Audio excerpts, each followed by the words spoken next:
Yeah, today's Ancient DOS game came as no surprise to anyone, given the huge number of correct guesses, and even the people who got it wrong suspected this might be today's game.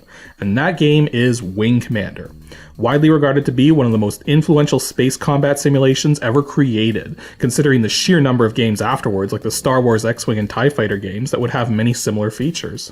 This game is highly cinematic for its age and was designed to be as immersive as possible given the technology available at the time. And for the time, it did indeed pull this off. Playing the game nowadays though, it's really showing its age. Not so much in the cinematics or not even in the gameplay, but it's the technical aspects that haven't aged well, including speed fluctuations, inaccurate hit detection, keystrokes occasionally being missed, and extremely pixelated graphics for the sprites used in the 3D system. All that said, this game has definitely left its mark on the industry. Not to mention, it's one of the most requested games for the show, so let's finally take a look at this thing.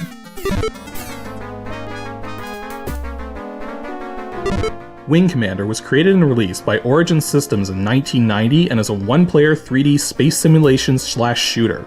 Although it primarily was made to use MCGA 320x200 256 color graphics, it does indeed have 16 color Tandy and EGA support.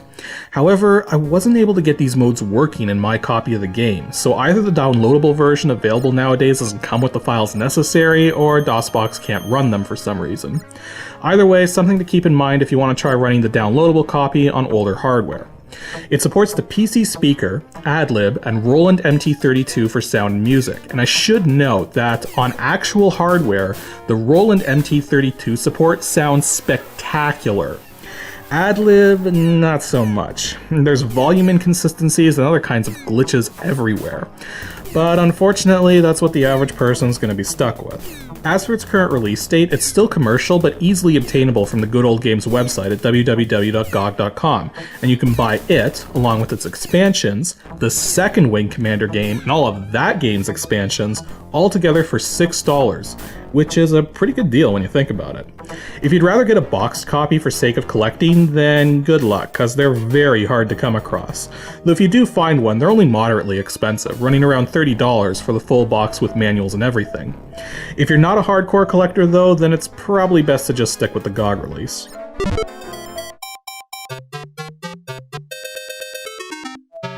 Funnily enough, while the game is surprisingly cinematic in nature, the story is extremely simple. You play the role of a blue-haired, hotshot rookie, climbing the ranks within the Terran Confederation by serving as a pilot for the TCS Tiger's Claw, a strike carrier operating on multiple fronts in a war against a race of anthropomorphic felines known as the Kilrathi. Beyond that little blurb, there's really not much to say about the story, though it's important to note that there's actually two endings to the game, a good ending and a bad ending, and where you end up depends on how well you do on your missions, which also affects which missions you'll actually play, since you don't have to win a mission to go on to the next one. Just as long as you survive, that's all that matters. Some missions are also more important than others to succeed at. For instance, if you have to eject during a simple patrol, then it's probably not going to affect your overall performance that much, but if you're escorting some really important ship and it gets blown up, it's probably not going to turn out so well in the long run.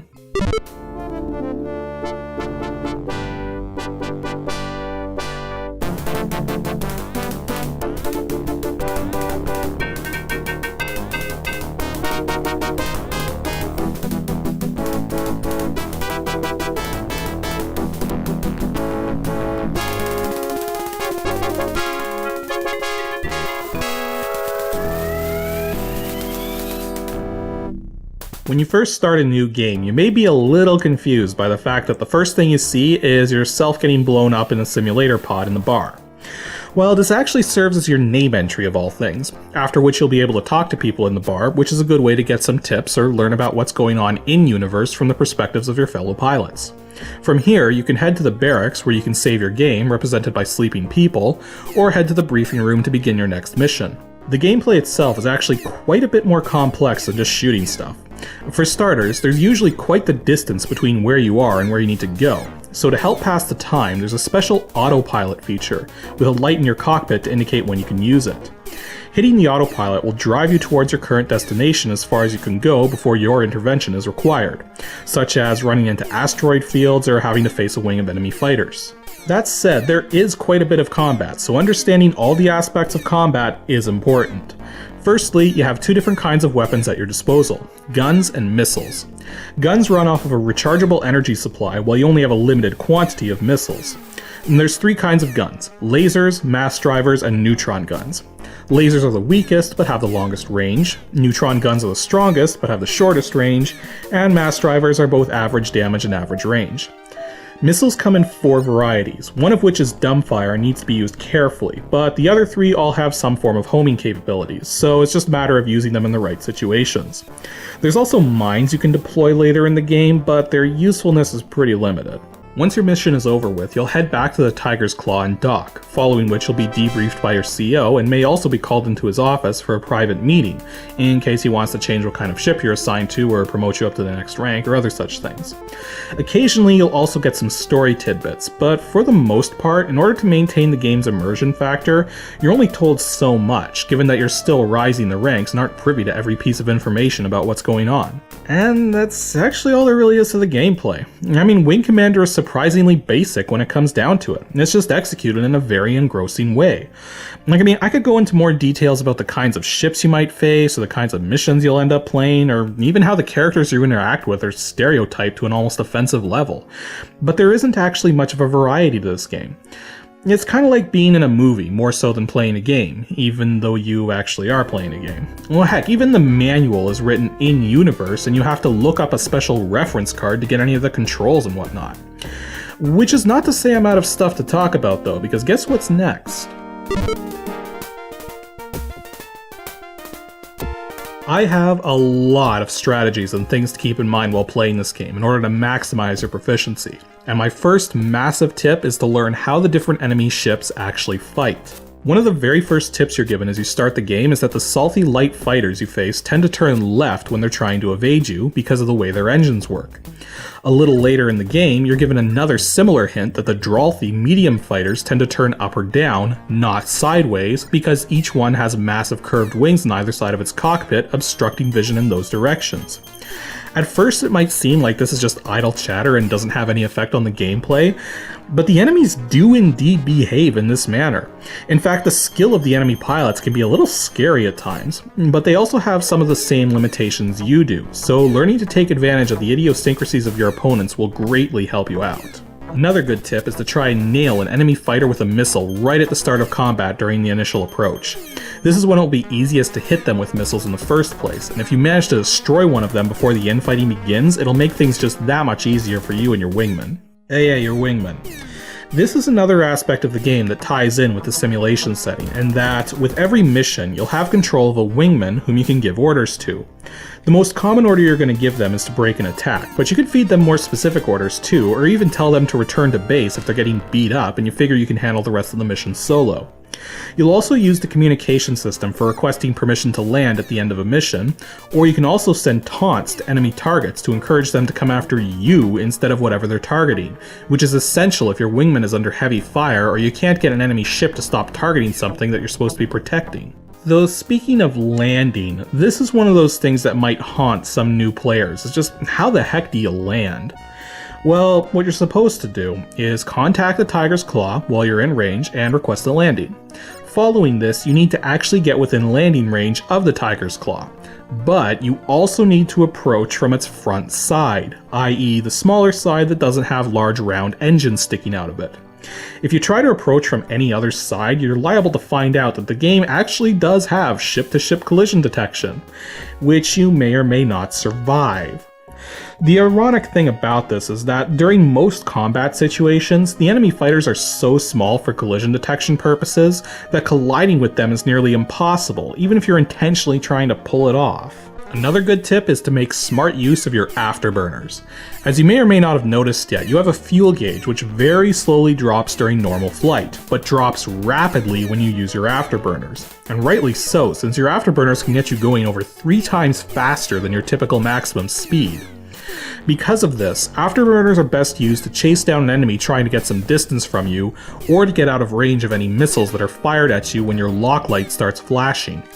It's also important to keep in mind that it takes a moment to slow down again once you cut your afterburners, so remember to let go of the button a couple or 3 seconds ahead of where you actually want to be. There's also asteroid fields and minefields to worry about as you progress through the game. Asteroids are not so bad, just keep in mind that the game intentionally generates asteroids that are going to hit you if you keep moving in a straight line, so try to continually shift which direction you're flying in while generally aiming for your navigation point. Minefields are trickier, since you just have to get close to a mine to get damaged by it, so you need to make sure to fly towards the largest gaps through these fields that you can find. My final tip is to pay attention to the music.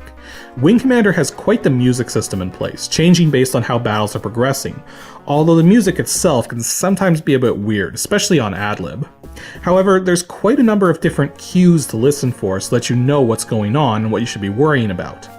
Also, once a mission is completed, there's actually 3 different completion tunes you may hear. One for a highly successful mission, one for an averagely successful mission, and one for a failed mission.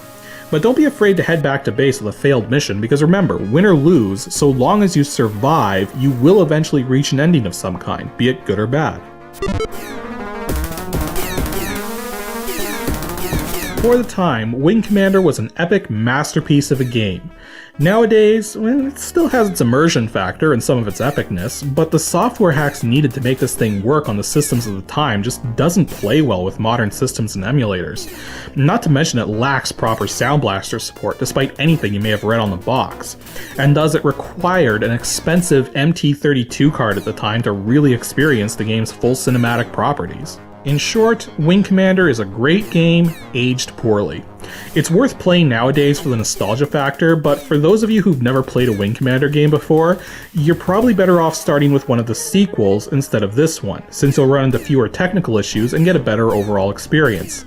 Then you can come back to this one later on once you're curious to experience how it all started. Unfortunately, the speed of the game is not locked in any way and can vary wildly, even on systems of the time. As such, there's no magic cycle setting that's going to result in perfect gameplay. Instead, you're just going to have to pick a cycle setting that feels the most comfortable for you. I used a setting of 3000 cycles, as I found the setting of 4000 set by default in the GOG.com release to be a bit high. You'll also want to turn button wrap off when using a joystick or gamepad, considering the number of extra controls you'll be able to map using DOSBox's key mapper, though there's a couple things I should note for those of you who are going to use a joystick. First of all, the game can't properly register certain key presses while other key presses are going due to the way the default joystick controls work.